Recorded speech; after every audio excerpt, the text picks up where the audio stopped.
بسم اللہ الرحمن الرحیم۔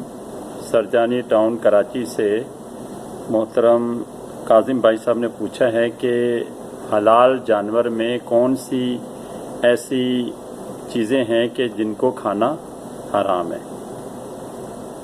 تو بھائی صاحب، حلال جانور میں 7 چیزیں ایسی ہیں کہ جن کو کھانا حرام، منع اور گناہ ہے۔ نمبر 1، دم مسفوح۔ دم مسفوح کا مطلب ہے بہتا ہوا خون۔ نمبر 2، پیشاب کی جگہ نر اور مادہ کی۔ نمبر 3، خصیے جنہیں فوطے بھی کہا جاتا ہے یا کپورے بھی کہا جاتا ہے۔ نمبر 4، پخانے کی جگہ نر ہو یا مادہ۔ نمبر 5، غدود یعنی جو سخت گوشت ہو جاتا ہے نا، اس کو کہتے ہیں۔ نمبر 6، مثانہ یعنی پیشاب کی تھیلی۔ نمبر 7، پتا۔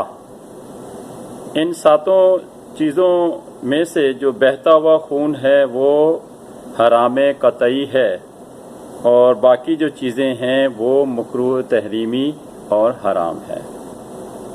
مسئلہ میں نے بیان کر دیا، باقی واللہ اعلم۔ السلام علیکم ورحمۃ اللہ وبرکاتہ۔